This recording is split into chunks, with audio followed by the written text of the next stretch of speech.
আসসালামু আলাইকুম রহমতুল্লাহি বরকাতুহ। আলহামদুলিল্লাহ ওয়াহদাহ ওয়াসসালাতু ওয়াসসালামু আলা মান লা নাবিয়্যা বা'দা। একজন সম্মানিত দ্বীনী ভাই প্রশ্ন করেছেন যে আমাদের মাঝে একটি ঘটনা অনেক প্রসিদ্ধ যে আল্লাহ সুবহানাহু ওয়া তাআলার সৃষ্টিজীবের মধ্যে সবচেয়ে মজবুত হচ্ছে পাহাড়। তারপরে বলা হলো যে না পাহাড় নয় লোহা, কেননা লোহা দিয়ে পাহাড়কে কাটা যায়। তারপরে বলা হলো যে না লোহা নয় আগুন, কেননা আগুন দিয়ে লোহাকে গলানো যায়। এরকম একটি লম্বা প্রসিদ্ধ ঘটনা আমাদের মাঝে আছে। এই ঘটনাটা আসলে কি এবং ঘটনার সত্যতা জানতে চাই। আমাদের এই ঘটনা সম্পর্কে সংক্ষিপ্ত তাহকিক আমরা পেশ করছি ইনশাআল্লাহুল আজিজ। এই ঘটনা দুইভাবে বর্ণিত, রাসূল সাল্লাল্লাহু আলাইহি ওয়াসাল্লামের পক্ষ থেকে এবং আলী রাদিয়াল্লাহু তাআলা আনহুর পক্ষ থেকে। রাসূল সাল্লাল্লাহু আলাইহি ওয়াসাল্লামের পক্ষ থেকে যেটা বর্ণিত সেটা সুনানুত তিরমিজিতে আমরা পাবো। ইমাম তিরমিজি রাহিমাহুল্লাহ তার সুনানুত তিরমিজি 3695 নম্বর হাদিসে হাদিসটি নিয়ে এসেছেন। সেখানকার রূপটা, হাদিসের মাতান বা টেক্সটটা হচ্ছে এই রূপ, যা আনাস বিন মালিক রাদিয়াল্লাহু তাআলা আনহু থেকে বর্ণিত। তিনি বলেন রাসূল সাল্লাল্লাহু আলাইহি ওয়াসাল্লাম বলেছেন, আল্লাহ পৃথিবী সৃষ্টি করার পর পৃথিবীকে স্থির করার জন্য পাহাড় সৃষ্টি করলেন। ফেরেশতাগণ পাহাড়ের মজবুতি এবং শক্তি দেখে আশ্চর্য হয়ে আল্লাহকে জিজ্ঞেস করল, আল্লাহ, পাহাড়ের চেয়ে মজবুত কি কিছু আছে? আল্লাহ বললেন, লোহা। ফেরেশতাগণ আবার একই প্রশ্ন জিজ্ঞেস করলে আল্লাহ সুবহানাহু ওয়া তাআলা বললেন, আগুন। ফেরেশতাগণ আবার একই প্রশ্ন জিজ্ঞেস করলে আল্লাহ সুবহানাহু ওয়া তাআলা বললেন, পানি। ফেরেশতাগণ আবার একই প্রশ্ন জিজ্ঞেস করলে আল্লাহ সুবহানাহু ওয়া তাআলা বললেন, বাতাস। ফেরেশতাগণ আবারও জিজ্ঞেস করলো, হে আল্লাহ সুবহানাহু ওয়া তাআলা, বাতাসের চাইতেও কি আপনার সৃষ্টিকুলের মধ্যে মজবুত এবং শক্তিশালী কিছু আছে? তখন আল্লাহ সুবহানাহু ওয়া তাআলা বললেন, আদম সন্তানের গোপন দান, এমন গোপন দান যে ডান হাতে দান করলে বাম হাত জানে না। এই হাদিস পেশ করার পর ইমাম তিরমিজি রাহিমাহুল্লাহ বলছেন, হাযা হাদীসুন গারীবুন, এই হাদিস হচ্ছে গরীব। তালেবে ইলমদের জন্য এখানে একটি গুরুত্বপূর্ণ এবং চমৎকার কথা হচ্ছে যে ইমাম তিরমিজি রাহিমাহুল্লাহ সাধারণত যখন কোনো হাদিসের শেষে গরীব শব্দটি ব্যবহার করেন তখন তিনি গরীব বলার দ্বারা হাদিসটির জয়ীফ হওয়ার দিকে ইশারা করে থাকেন। অন্য মুহাদ্দিস এরকম না করলেও এটা ইমাম তিরমিজি রাহিমাহুল্লাহর সাথে খাস। ইমাম তিরমিজি রাহিমাহুল্লাহ এই পরিভাষা ব্যবহার করে থাকেন এবং গরীব পরিভাষা ব্যবহার করার মাধ্যমে হাদিসটির দুর্বলতার দিকে ইশারা করেন। আলবানী রাহিমাহুল্লাহ সুনানে তিরমিজির তাহকিকে হাদিসকে দুর্বল বলেছেন। তিনি কি কারণে বলেছেন তা সরাসরি জানতে না পারলেও আমাদের সংক্ষিপ্ত গবেষণায় যেটা ফুটে উঠেছে তা হচ্ছে অত্র হাদিসের রাবি সুলাইমান ইবনে আবি সুলাইমান, যিনি আনাস বিন মালিক থেকে হাদিসটি বর্ণনা করেছেন। সুলাইমান ইবনে আবি সুলাইমান আল কারশি আল হাশিমি মাওলা ইবনে আব্বাস রাদিয়াল্লাহু তাআলা আনহুর আজাদ করা গোলাম। তার সম্পর্কে অনেক মন্তব্য রয়েছে এবং মুহাদ্দিসিনে কেরামের অধিকাংশই তাকে মাজহুল বা অপরিচিত বলেছেন। তাকে যারা মাজহুল বা অপরিচিত বলেছেন তাদের মধ্যে অন্যতম হচ্ছেন ইয়াহইয়া ইবনে মাঈন রাহিমাহুল্লাহ এবং ইমাম যাহাবী রাহিমাহুল্লাহ।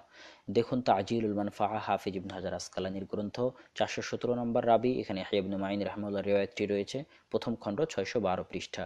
এবং ইমাম যাহাবী রাহিমাহুল্লাহর আল কাশিফ গ্রন্থ এবং আল মুগনি ফি দুআফা, আল মুগনি ফি দুআফাতে দেখতে পারেন 2597 নম্বর রাবি, প্রথম খণ্ড 280 পৃষ্ঠা এখানে। এবং আল কাশেফ গ্রন্থে দেখতে পারেন ইমাম যাহাবী রাহিমাহুল্লাহর আল কাশেফ গ্রন্থের 2095 নম্বর রাবি। তিনি স্পষ্টভাবে বলছেন যে মাজহুল, সুলাইমান ইবনে আবি সুলাইমান মাজহুল। আর হাফিজ ইবনে হাজার আসকালানী রাহিমাহুল্লাহ তার তাকরিবুত তাহজিব এই রাবি সম্পর্কে বলছেন মাকবুল। তাকরিবুত তাহজিব 2567 নম্বর রাবি। তো আলবানী রাহিমাহুল্লাহ যখনই কোনো রাবিকে হাফিজ ইবনে হাজার আসকালানী রাহিমাহুল্লাহ মাকবুল বলেন তখন আলবানী রাহিমাহুল্লাহ ওই রাবির মোতাবাআত তথা ওই রাবির স্থলে অন্য কোনো সানাদে অন্য একজন রাবি খুঁজেন এই রাবির জায়গায়। যদি পান তাহলে হাদিসকে সহি বলেন, আর যদি না পান তাহলে শুধু মাকবুল রাবি যদি একক হয় হাদিস বর্ণনার ক্ষেত্রে, তার কোনো মোতাবাআত না পাওয়া যায়, তাহলে আলবানী রাহিমাহুল্লাহ সেই হাদিসকে দুর্বল বলেন। তবে আলবানী রাহিমাহুল্লাহর হাদিস নিয়ে গবেষণার ফলে আমার কাছে একটা বিষয় স্পষ্ট হয়েছে যে আলবানী রাহিমাহুল্লাহ অনেক হাদিস, যে হাদিসের রাবি মাকবুল, ওই হাদিসকেও আলবানী রাহিমাহুল্লাহ মাঝে মধ্যে সহি বলেন। গবেষণা করে একটা বিষয় স্পষ্ট হয়েছে যে ওই সময় আলবানী রাহিমাহুল্লাহ সাধারণত এই কারণে সহি বলে থাকেন যে এই মাকবুল রাবিকে যদি শুধু ইবনে হিব্বান রাহিমাহুল্লাহ তার আস-সিকাত গ্রন্থে নিয়ে আসেন এবং এই রাবিকে মজবুত বলেন, তা আর অন্য কোনো মুহাদ্দিস যদি এই রাবিকে মজবুত না বলে থাকেন তাহলে আলবানী রাহিমাহুল্লাহ এইরূপ মাকবুল রাবির হাদিসকে মোতাবাআত না পাওয়া পর্যন্ত জয়ীফ বলেন। আর যদি রাবি মাকবুল হওয়ার পরেও ইবনে হিব্বান রাহিমাহুল্লাহ ছাড়া আরও অন্য কোনো মুহাদ্দিস এই রাবিকে মজবুত বা শক্তিশালী বলে থাকেন তাহলে আলবানী রাহিমাহুল্লাহ এই রাবিটি মাকবুল হওয়ার পরেও, হাফিজ ইবনে হাজার আসকালানী মাকবুল বলার পরেও আলবানী রাহিমাহুল্লাহ সেই হাদিসকে সহিহ বলে থাকেন। এটা অনেক গুরুত্বপূর্ণ এবং নোট করে নেওয়ার মতো কথা তালেব ইলমদের জন্য। তালেব ইলমদের এই কথাটা মাথায় রাখা উচিত।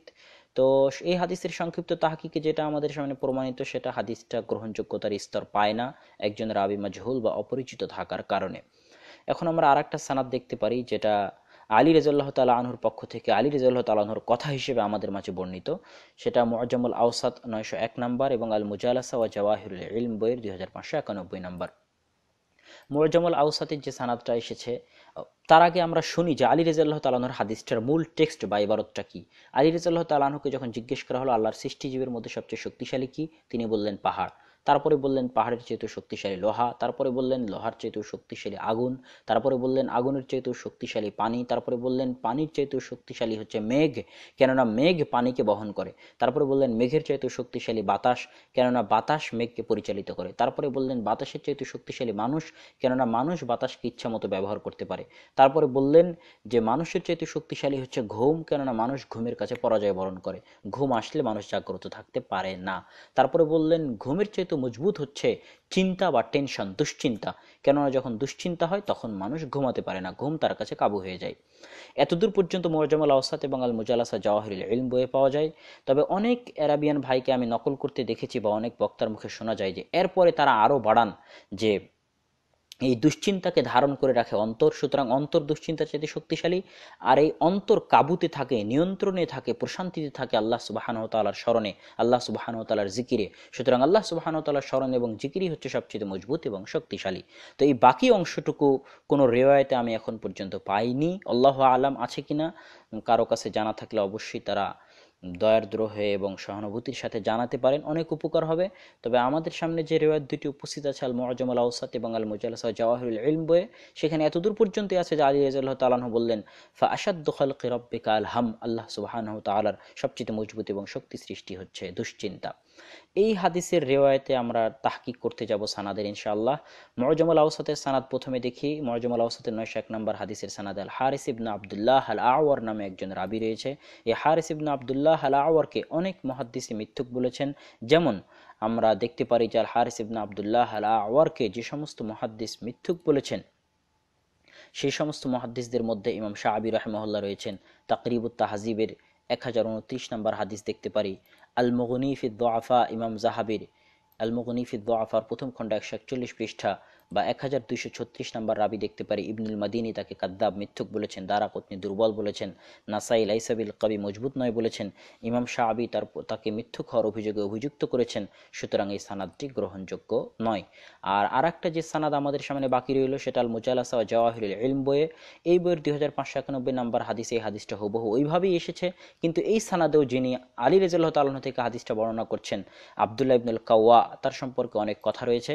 আমরা দেখতে পারি হাফিজ ইবনে হাজার আসকালানী রাহিমাহুল্লাহর গ্রন্থ লিসানুল মিজান, লিসানুল মিজানের 3য় খণ্ডের 329 নম্বর পৃষ্ঠায় 1367 নম্বর রাবিতে হাফিজ ইবনে হাজার আসকালানী বলছেন যে আব্দুল্লাহ ইবনুল কাওয়া হচ্ছে রউসুল খাওয়ারিজ, খারিজিদের লিডার। ইমাম বুখারী রাহিমাহুল্লাহর পক্ষ থেকে তিনি নকল করছেন যে ইমাম বুখারী বলেছেন লাম ইয়াসি হাদিসাহু, তার হাদিস গ্রহণ করা হবে না। সুতরাং এই সংক্ষিপ্ত তাহকিকে দেখা যাচ্ছে যে দুটি সানাদই দুর্বল। তবে শেষ যে সানাদটা আল মুজালাসা জাওয়াহিরুল ইলম, এখানে একটা গুরুত্বপূর্ণ ইলমি নোকতা বলে রাখা ভালো যে আল মুজালাসা এবং জাওয়াহিরুল ইলম এই বইটা নিয়ে আলেম ওলামার মাঝে দ্বন্দ্ব বা ইখতিলাফ রয়েছে। কেননা এই বইয়ের যিনি লেখক আহমদ ইবনে মারওয়ান আদ-দিনাওয়ারি, তার সম্পর্কে ইমাম দারাকুতনি বলেছেন মিথ্যুক হওয়ার অভিযোগে অভিযুক্ত করেছেন। কিন্তু তিনি ছাড়া আরও অনেক আলেমকে আমরা দেখি যে যারা তার কথার উদ্ধৃতি দিয়ে থাকেন, তার বইয়ের উদ্ধৃতি দিয়ে থাকেন। যেমন ইমাম জিয়াউদ্দিন আল মাকদিসি রাহিমাহুল্লাহ তাআলা আল মুখতারাহ গ্রন্থে কোনো দুর্বল রাবির পক্ষ থেকে হাদিস নিয়ে আসেন না, তার নিকটে যারা মজবুত তাদেরই হাদিস নিয়ে আসেন। আর ওই গ্রন্থে তিনি আহমদ ইবনে মারওয়ান আদ-দিনাওয়ারি, যিনি আল মুজালাসা জাওয়াহিরুল ইলম বইয়ের লেখক, তার হাদিস তিনি নকল করেছেন। সুতরাং বোঝা যাচ্ছে যে ইমাম জিয়াউদ্দিন আল মাকদিসির নিকটে এই বইয়ের লেখক মুজালাসা এবং জাওয়াহিরুল ইলম বইয়ের লেখক আহমদ ইবনে মারওয়ান আদ-দিনাওয়ারি মজবুত রাবি।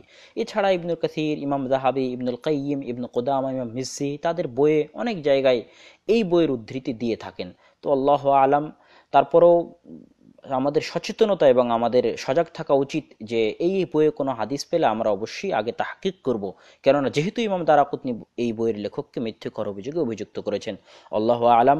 আল্লাহ সুবহানাহু ওয়া তাআলা আমাদেরকে প্রতিটি বিষয় তাহকিকের সাথে জানার এবং মানার তৌফিক দান করুক, আল্লাহুম্মা আমিন। এবং আশা করি আপনি আপনার প্রশ্নের উত্তর পূর্ণভাবে পেয়েছেন, ঘটনাটির সত্য মিথ্যা সম্পর্কে আশা করি পূর্ণ জ্ঞান লাভ করেছেন।